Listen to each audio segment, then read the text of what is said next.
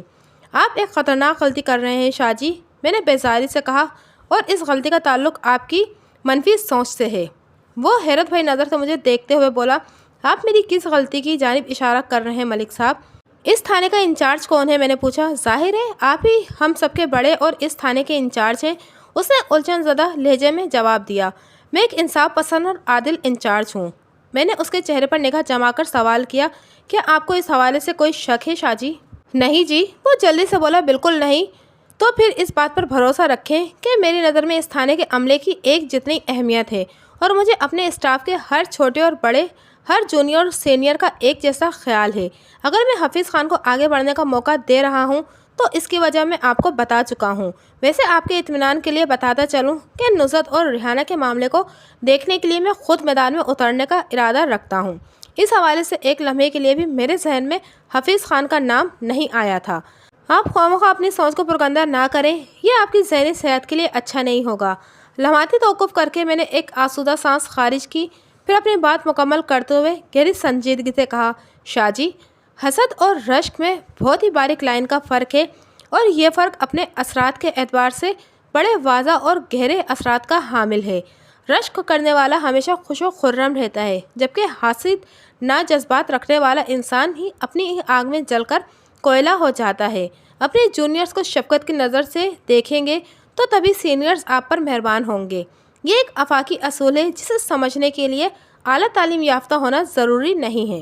یاد رکھیے، قدرت ہر انسان کو اس کی نیت کے ترازو میں تولتی ہے، اس کے عمل کے ترازو میں پرکھتی ہے، اور اس کے ظرف کے ترازو میں نوازتی ہے۔ مجھے معاف کر دیں ملک صاحب، وہ ندامت آمیز لہجے میں بولا، مجھے اپنی غلطی کا احساس ہو گیا ہے، آئندہ میں آپ کو شکایت کا موقع نہیں دوں گا۔ کسی معذرت یا معافی کی ضرورت نہیں شاہ جی، میں نے معتدل انداز میں کہا، اپنی غلطی آپ کی نگاہ میں آ گئی ہے، یہ ایک مثبت اور اچھی بات ہے۔ مجھے آپ سے پہلے بھی کوئی شکایت نہیں تھی۔ شکریہ ملک صاحب، وہ تشکرانہ لہجے میں بولا، پھر سوالی نظر سے مجھے دیکھتے ہوئے کہا، آپ نے کہا تھا میرے لیے بہت سارا کام نکلنے والا ہے، وہ کام نکلا رکھا ہے۔ میں نے دو ٹوک انداز میں کہا، میں کل صبح گجرانوالہ احمد آباد اور کاموکی کے دورے پر نکل رہا ہوں۔ اس دوران میں آپ مہر نوازش علی کے ملازم ایک خاص شوکت علی عرف شوکا کو تھانے بلا کر اس پر ہلکی پھلکی محنت شروع کر دیں۔ ہماری ابھی تک کی تحقیقات کے مطابق خالد بھٹی زبیدہ کی گمشدگی میں کہیں بھی ملوث دکھائی نہیں دے رہا۔ اس سے ایک ہی بات سمجھ میں آتی ہے کہ شوکا نے ہم سے غلط بیانی کی ہے۔ آپ نے شوکا کو ٹٹول کرید کر حقیقت تک رسائی حاصل کرنا ہے، لیکن اپنا ہاتھ ذرا ہولا رکھتے ہوئے۔ سمجھ گیا ملک صاحب، وہ مضبوط لہجے میں بولا۔ اگر شوکا اپنے بیان سے پھر جائے اور کسی تذبذب کے آڑ لے کر کہے کہ اسے دیکھنے میں غلطی لگی ہے تو آپ اسے چھوڑ دینا، کیونکہ اس صورت میں خالد بھٹی کی ذات شک کے دائرے سے 100% باہر نکل جائے گی اور شوکا کی گواہی کی اہمیت باقی نہیں رہے گی۔ میں نے حوالدار چمن شاہ کو ہدایت جاری کرتے ہوئے کہا، لیکن اگر وہ اپنی بات پر ڈٹا رہے کہ 17 مئی کی سہ پہر اس نے خالد بھٹی اور زبیدہ کو مرید کے لاری اڈے پر کھڑے باتیں کرتے دیکھا تھا تو آپ اسے حوالات میں بند کر دیں، باقی میں دیکھ لوں گا۔ چمن شاہ خوش ہو گیا۔ آئندہ روز یعنی 20 مئی کی صبح میں نے تھانے مرید کے حوالدار چمن شاہ کے سپرد کر دیا اور خود مشن گمشدگی نوعمرہ پر روانہ ہو گیا۔ ان تینوں نوعمر لڑکیوں کی پر اصرار گمشدگی میرے لیے درد سر بنی ہوئی تھی۔ اس امر کا مجھے یقین ہو چلا تھا کہ نصرت، ریحانہ اور زبیدہ کا اس طرح اچانک غائب ہو جانا ایک غیر معمولی واقعہ تھا، جس کے پیچھے ایک سوچی سمجھی اور سنگین سازش تھی، جسے بے نقاب کرنے کا جنون میرے دل و دماغ کو اپنی گرفت میں لیا ہوا تھا۔ مرید کے لاری اڈے سے میں ایک بس پر سوار ہوا اور گجرانوالہ کی سمت میرا سفر شروع ہو گیا۔ میں نے اس داستان میں متعدد بار مرید کے لاری اڈے کا ذکر کیا ہے۔ اس لاری اڈے کو آپ کوئی باقاعدہ بس اسٹینڈ خیال نہ کریں۔ لاہور سے راولپنڈی تک جانے والی مرکزی سڑک G T road general trunk road کے مرید کے وسط سے گزرتی ہے۔ یہاں سے آنے اور جانے والی بسیں اور ویگنیں مسافروں کو اتارنے اور چڑھانے کے لیے سڑک کے کنارے چند منٹ کے لیے رک جاتی ہیں۔ اس مقام رکاؤ کو آپ لاری اڈا یا بس اسٹینڈ یا پھر کچھ بھی سمجھ لیں۔ تھانے صدر گجرانوالہ میں شفیق گوندل نے میرا پرتپاک استقبال کیا۔ میں بھی ماضی میں اس تھانے کا انچارج رہ چکا تھا۔ اس زمانے کی یادیں میرے ذہن میں محفوظ ہیں۔ شفیق گوندل اور میں ایک دوسرے سے بخوبی واقف تھے۔ رسمی علیق سلیق کے بعد میں نے اسے اپنی آمد کی غرض و غایت سے آگاہ کیا۔ تو اس کے چہرے پر مجھے ایک عجیب سی الجھن دکھائی دی۔ ملک صاحب، یہ اچھا ہوا کہ آپ کو نصرت اور ریحانہ کی گمشدگی کی اطلاع مل چکی ہے، وہ میری طرف دیکھتے ہوئے بولا۔ آپ نے زبیدہ کے بارے میں جو کچھ بتایا ویسے ہی حالات میں ریحانہ اور نصرت بھی غائب ہوئی ہیں۔ زبیدہ کی پراسرار گمشدگی کے حوالے سے مجھے جس بندے پر شک ہوا تھا اس سے کی جانے والی پوچھ تاچھ کا احوال میں آپ کو سنا چکا ہوں۔ احمد آباد اور کاموکی کی پولیس چوکیاں آپ کے تھانے کی چھتری کے نیچے کام کرتی ہیں۔ میں آپ کی تحقیق اور تفتیش کے بارے میں جاننا چاہوں گا، اس سے مجھے زبیدہ کی تلاش میں مدد ملے گی، میں نے کہا۔ آپ بجا فرما رہے ہیں ملک صاحب، وہ تائیدی انداز میں گردن ہلاتے ہوئے بولا۔ مل جل کر کام کرنے میں ہم دونوں کا بھلا ہے، لیکن حیرت کی بات یہ ہے کہ مجھ تک جو رپورٹیں پہنچی ہیں ان کے مطابق نصرت اور ریحانہ کی بھی زبیدہ کی طرح کسی سے کوئی دشمنی تھی اور نہ ہی محبت وغیرہ کا کوئی معاملہ۔ آپ ایک تجربہ کار اور سمجھدار انسان ہیں، 14-15 سال کی کوئی ناپختہ ذہن بچی بھلا اتنا بڑا قدم کیسے اٹھا سکتی ہے؟ آپ کی بات سے میں اتفاق کرتا ہوں گوندل صاحب، میں نے معتدل انداز میں کہا، لیکن میں نے زبیدہ کے کیس میں 2 قدم آگے بڑھ کر سوچا جب مجھے پتہ چلا کہ مرید کا ایک جوان لڑکا علاقے میں موجود نہیں اور ایک شخص نے زبیدہ کے ساتھ اس لڑکے کو لاری اٹے پر کھڑے باتیں کرتے دیکھا ہے، تو میرے ذہن میں آیا کہ زبیدہ چاہے لاکھ کمسن اور نادان صحیح مگر خالد بھٹی اسے بھلا پھسلا کر اپنے ساتھ بھاگنے پر آمادہ کر سکتا ہے۔ اسی نقطے کو ذہن میں رکھ کر میں نے ضروری قانونی کارروائی کی۔ یہ الگ بات ہے کہ میری اس تفتیش کے نتیجے میں کچھ ایسا سامنے نہیں آیا جو زبیدہ کی تلاش میں مددگار ثابت ہو سکے۔ سانس ہموار کرنے کی غرض سے میں نے چند سیکنڈ کا توقف کیا، پھر شفیق گوندل کی آنکھوں میں دیکھتے ہوئے استفسار کیا، کیا آپ نے بھی اس نوعیت کی کوشش کی؟ یہ میرا مطلب ہے، احمد آباد اور کاموکی میں ریحانہ اور نصرت کے معاملات پر تفتیش کرنے والے پولیس اہلکاروں نے اس دعوے سے پوچھ گچھ کی ہے؟ بالکل کی ہے ملک صاحب، وہ ٹھوس لہجے میں بولا۔ جب کسی علاقے سے کوئی لڑکی یا عورت اچانک غائب ہو جائے اور اس کی گمشدگی کا کوئی معقول جواز سامنے نہ ہو تو پولیس کے ذہن میں پہلا خیال یہی آتا ہے کہ وہ کسی مرد کے ساتھ بھاگ گئی ہوگی۔ میرے حکم پر احمد آباد اور کاموکی میں پولیس نے کڑی چھان بین کی تھی، مگر ان علاقوں میں کوئی ایک مرد بھی غائب یا غیر حاضر نہیں پایا گیا، اس لیے ہماری تفتیش کی گاڑی بھی اسی اسٹیشن پر کھڑی ہے جہاں آپ کی۔ میں واپسی میں احمد آباد اور کاموکی میں اپنے انداز سے نصرت اور ریحانہ کے حوالے سے تھوڑی پوچھ تاچھ کرنا چاہتا ہوں، میں نے ٹھہرے ہوئے لہجے میں کہا۔ اگر آپ کو کوئی اعتراض نہ ہو تو شرمندہ نہ کرے ملک صاحب، وہ جلدی سے بولا۔ میں بھلا اعتراض کیوں کروں گا؟ گوندل صاحب، احمد آباد اور کاموکی ضلع گجرانوالہ میں آتے ہیں اور آپ یہاں کے تھانے صدر کی انچارج ہیں۔ آپ کے علم میں لائے بغیر میں کوئی قدم نہیں اٹھا سکتا، کیونکہ آپ کی اجازت کے بنا ایسا کرنا غیر قانونی ہوگا۔ ہم سب قانون کے رکھوالے ہیں، اگر ہم لوگ ہی قانون کے قاعدوں کا خیال نہیں رکھیں گے تو پھر ہماری ایمانداری اور فرض شناسی پر بٹا لگ جائے گا۔ آپ کو میری طرف سے ہر قسم کی اجازت ہے ملک صاحب، وہ عقیدت بھری نظر سے مجھے دیکھتے ہوئے بولا۔ آپ ہر نوعیت کی تفتیش کے لیے آزاد ہیں، اگر کوئی نئی اور اہم بات پتہ چلے تو مجھے بھی بتائیے گا۔ ضرور بتاؤں گا جناب، میں نے کہا۔ مزید چند منٹ وہاں بیٹھ کر میں نے تھانے صدر سے نکل آیا۔ شفیق گوندل سے ہونے والی ملاقات کسی خاص اہمیت کی حامل نہیں تھی، تاہم اس سے میرے اس شک کو تقویت ملتی ہے جو میں ان تینوں گمشدہ نومل لڑکیوں کے حوالے سے اپنے ذہن میں رکھتا تھا، یعنی ان تینوں کے پراسرار غیاب میں کسی ایک ہی شکی القلب اور سازشی شخص کا ہاتھ تھا۔ گجرانوالہ سے احمد آباد چند منٹ کا سفر تھا اور احمد آباد سے کاموکی تک جانے کے لیے بھی 15-20 منٹ سے زیادہ نہیں لگتے تھے، لیکن اس سفر کی خاطر گھنٹہ 1.5 گھنٹہ بس یا کسی دوسری شے کا انتظار کرنا پڑتا تھا۔ آج کی طرح اس زمانے میں ذرائع آمد و رفت کی سہولیات میسر نہیں تھیں۔ میں نے احمد آباد اور کاموکی میں لگ بھگ 1 گھنٹہ گزارا کہ وہی وقت تھا جو ویسے بھی مجھے کسی سواری کے انتظار میں گزارنا ہی تھا۔ میں نے ان دونوں علاقوں کے اندرونی حصے میں جانے کے بجائے سڑک کے دونوں جانب واقع چھوٹی موٹی چند دکانوں سے پوچھ تاچھ کی تھی۔ اس وقت میں عوامی لباس میں تھا، لہٰذا کسی کو مجھ پر کوئی شک نہیں ہوا۔ ویسے بھی میں نے نصرت اور ریحانہ اور زبیدہ کا نام لیے بغیر غیر محسوس انداز میں لوگوں کو ٹٹولنے کی کوشش کی تھی، اور بدقسمتی سے ایسی کوئی بات نہیں جان سکا تھا جس سے زیر تفتیش کیس پر مفید روشنی پڑتی۔ اگرچہ یہ صورتحال خاصی حوصلہ شکن تھی، لیکن میں بدترین حالات میں بھی کبھی مایوس نہیں ہوتا تھا۔ میری ہمیشہ سے عادت رہی ہے کہ آخری سانس تک اپنے مقصد کے حصول کے لیے کوشش جاری رکھی جائے، اسی حکمت عملی کے مثبت نتائج ہی برآمد ہوا کرتے ہیں، اور اس روز بھی کچھ ایسا ہی ہوا۔ وہ کم و بیش عصر کا وقت تھا۔ مرید کے اسٹاپ پر میں بس سے اترا ہی تھا کہ ایک شناسا چہرے کو وہاں دیکھ کر میں چونک اٹھا۔ میرے چونکنے کا سبب یہ تھا کہ میں اس شخص کے وہاں دکھائی دینے کی توقع نہیں کر رہا تھا، اور وہ بندہ کوئی اور نہیں، منظور بھٹی کا اکلوتا بیٹا خالد بھٹی تھا۔ یہ کہاں فرار ہونے کی کوشش میں بے ساختہ میں نے خود کلامی کی۔ میں نے تو اسے پامن کر رکھا ہے کہ مجھے اطلاع دیے بغیر وہ مرید کیسے باہر قدم نہیں رکھے گا۔ انہیں سوچوں کے ساتھ میں تیز رفتاری سے چلتے ہوئے خالد بھٹی کے سر پر پہنچ گیا۔ مجھ پر نگاہ پڑتے ہی اسے ایک جھٹکا سا لگا۔ میں نے گھور کر اسے دیکھا اور کڑے لہجے میں استفسار کیا، کدھر جانے کا ارادہ ہے؟ کہیں نہیں تھاندار صاحب، وہ لکنت زدہ لہجے میں بولا۔ میں تو کیا بکری کی طرح تم نے میں لگا رکھی ہے؟ تم نے تو مجھ سے وعدہ کیا تھا کہ میری ہدایت پر عمل کرو گے۔ میں نے آپ کی کسی بات کی خلاف ورزی نہیں کی تھاندار صاحب، وہ پر اعتماد لہجے میں بولا۔ اگر آپ یہ سمجھ رہے ہیں کہ میں کہیں جانے والا ہوں تو ایسی کوئی بات نہیں، تو پھر کیسی بات ہے؟ میں نے سخت لہجے میں استفسار کیا۔ تم یہاں کیا کر رہے ہو؟ میں تو آپ کی مدد کرنے کی کوشش کر رہا ہوں، وہ عجیب سے لہجے میں بولا۔ میری مدد؟ میں نے بے یقینی سے اس کی طرف دیکھا۔ وہ کیسے؟ آپ زبیدہ کی تلاش کر رہے ہیں نا؟ وہ معتدل انداز میں بولا۔ اور میں بھی اسی کوشش میں ہوں۔ میں نے آپ کو بتایا ہے نا، زبیدہ میری چھوٹی بہن کی طرح ہے۔ مجھے وہاں دیکھ کر وہ شروع میں بوکھلا گیا تھا، لیکن اب اس کے چہرے یا آنکھوں میں گھبراہٹ یا خوف زدگی کے آثار منقوط تھے۔ یہ اس کے بے قصور ہونے کی روشن دلیل تھی۔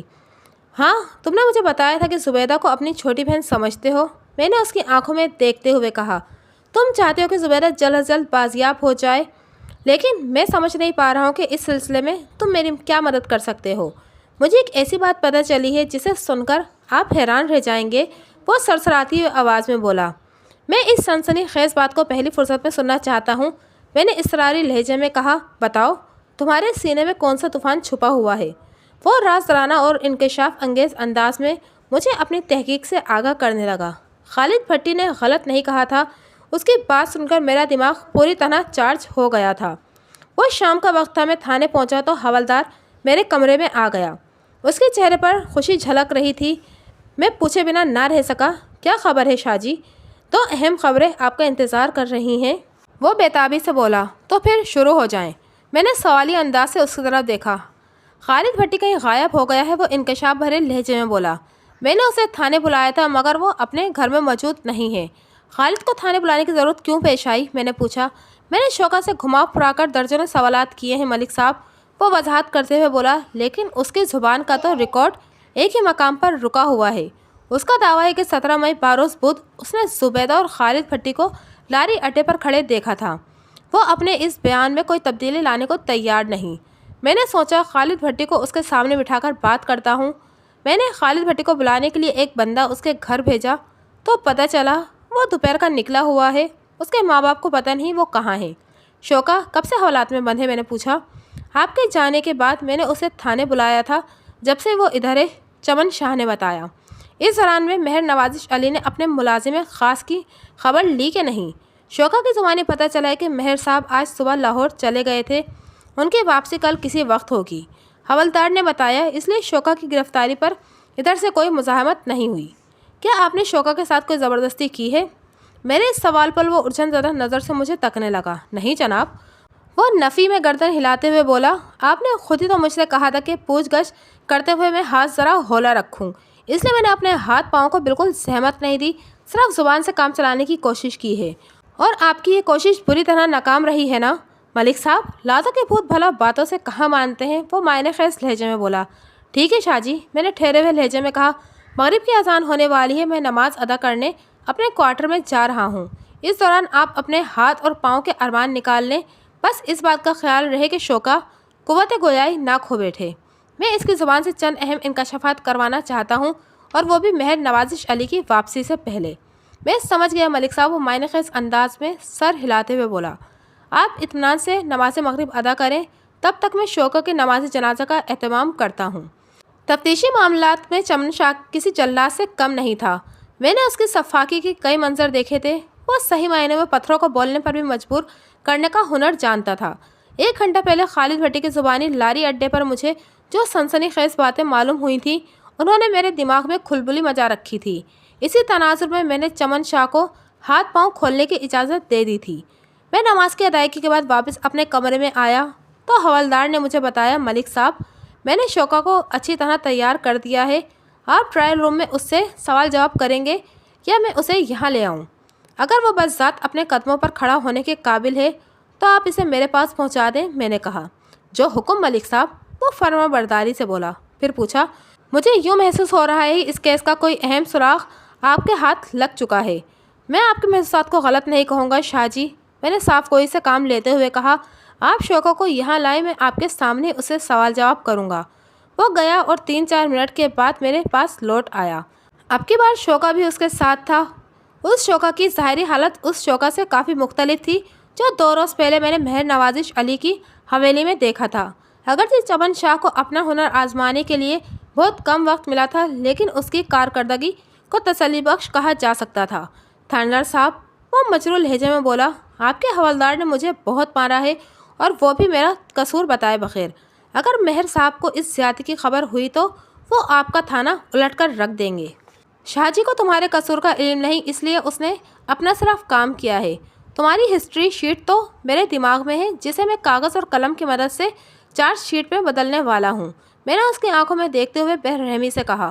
باقی جہاں تک تمہارے مہر جی کی بات ہے تو وہ اس وقت مرید کے میں موجود نہیں، لہٰذا اس کی طاقت فی الحال تمہارے کسی کام آنے والی نہیں۔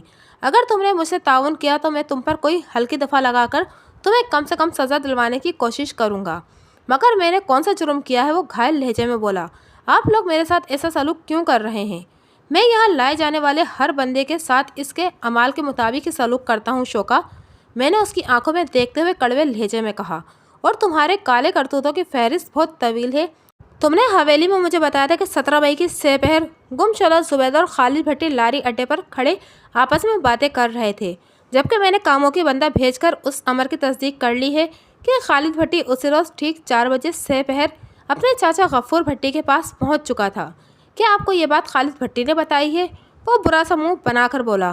وہ لوفر تو اول درجے کا جھوٹا ہے، تمہارا اندازہ غلط ہے شوکا، میں نے جذبات سے آری لہجے میں کہا۔ وقوعے کے روز خالد بھٹی کی کاموکی میں موجودگی کی تصدیق اس کے چاچا غفور بھٹی نے کی ہے۔ خالد نے تو مجھے تمہارے بارے میں کچھ اور ہی بتایا ہے۔ میں نے داستہ بات ادھوری چھوڑی تو وہ بےتابی سے مستفسر ہوا۔ اس کمینے نے آپ کو کیا بتایا ہے؟ خالد بھٹی کے فراہم کردہ معلومات کی روشنی میں کمینے، لوفر اور بذات تو تم ثابت ہو رہے ہو، میں نے تلخ لہجے میں کہا۔ خالد بھٹی کا کہنا ہے کہ تم لیاقت موچی کو بہت اچھی طرح جانتے ہو، جس کی دکان لاری اڈے پر ہے۔ تو اس میں ایسی کیا خاص بات ہے؟ وہ ترخ کر بولا۔ لیاقت موچی کی جاننا کوئی جرم تو نہیں، یہاں کے درجنوں لوگ اسے جانتے اور پہچانتے ہیں، لیکن ان درجنوں لوگوں میں سے کسی نے وقوعے کے روز تمہیں زبیدہ کے ساتھ ڈیرے کی طرف جاتے نہیں دیکھا تھا، میں نے چپتے ہوئے لہجے میں کہا۔ یہ نظارہ صرف اور صرف لیاقت موچی نے کیا تھا اور تم نے اسے تاکید کی تھی کہ وہ اس بارے میں کسی کو نہ بتائے، ایسا ہی ہوا تھا نا؟ اس کا چہرہ سیاہ پڑ گیا، تاہم جلدی سے سنبھلتے ہوئے بولا، لیاقت موچی نے غلط بیانی سے کام لیا ہے، زبیدہ کبھی بھی میرے ساتھ ڈیرے کی طرف نہیں گئی۔ شوکا، یہ صرف اکیلی زبیدہ کا نہیں، پورے 3 کمسن بچیوں کے اغوا کا معاملہ ہے، میں نے ایک ایک لفظ پر زور دیتے ہوئے کہا۔ امین آباد سے ریحانہ، کاموکی سے نصرت اور مرید کے سے زبیدہ ایک ہی دن میں پر اصرار طور پر غائب کر دی گئی ہیں۔ پھر میں نے اس کے زبان کھلوانے کے لیے سچ کی ہنڈیا میں مصلحت برادر جھوٹ کا تڑکا لگاتے ہوئے اضافہ کر دیا۔ میں نے پچھلے 3 دن کی تفتیش سے پتہ لگایا ہے کہ یہ گھناؤنی حرکت کسی ایک ہی خبیث شخص کی ہے۔ تمہیں بالکل اندازہ نہیں کہ اس سنگین جرم کی سزا عمر قید بھی ہو سکتی ہے۔ لیاقت موچی عدالت میں یہ بیان دینے کو تیار ہے کہ 17 مئی کو اس نے تمہیں زبیدہ کے ساتھ ڈیرے کی طرف جاتے ہوئے دیکھا تھا۔ اگر تم باقی کی زندگی جیل کی سلاخوں کے پیچھے گزارنا چاہتے ہو تو اپنی زبان پر تالا ڈالے رکھو، سچ اور حقیقت کو چھپانا بھی ایک سنگین جرم ہے۔ تم اس وقت وہی جرم کر رہے ہو شوکا، اور وہ بھی میری نظر کے سامنے۔ اس کی آنکھوں میں تذبذب ہلکورے لینے لگا اور چہرے پر فکر و درد کے سیاہ بادل چھا گئے۔ ان لمحات میں وہ مجھے بڑی مشکل میں دکھائی دیا، میں یک ٹک اسے گھورتا چلا گیا۔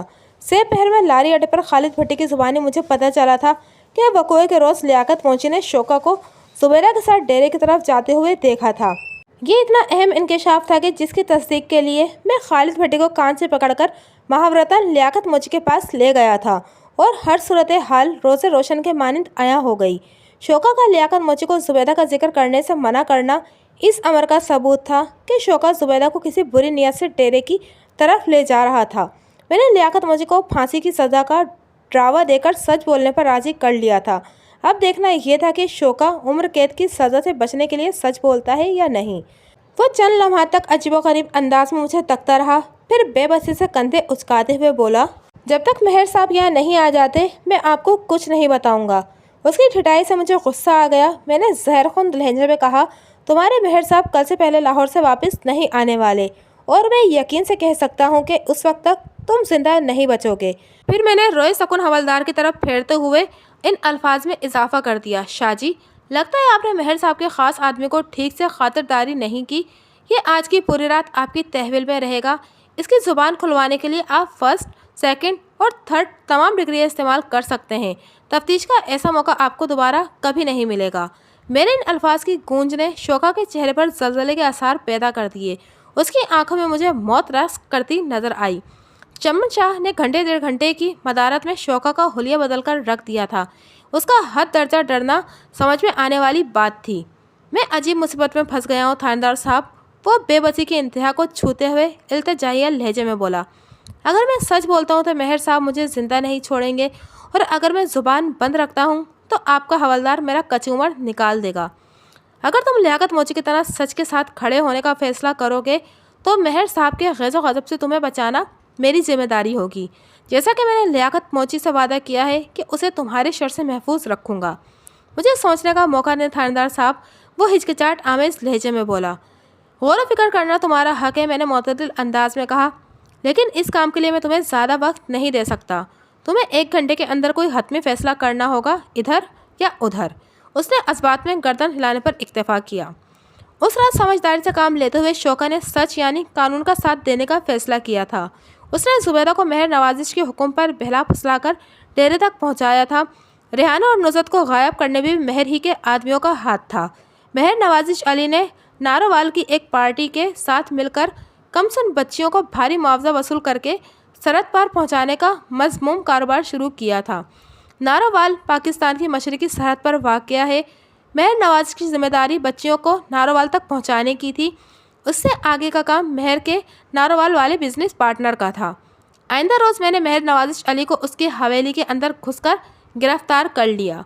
وہ میری حراست میں بہت زیادہ اچھلا اور مچلا۔ اس نے اپنے طاقتور سرکاری اور سیاسی دوستوں کا نام لے کر مجھے خطرناک نتائج کی دھمکیاں دی، لیکن میں اس کی کسی دھمکی سے مرعوب نہ ہوا۔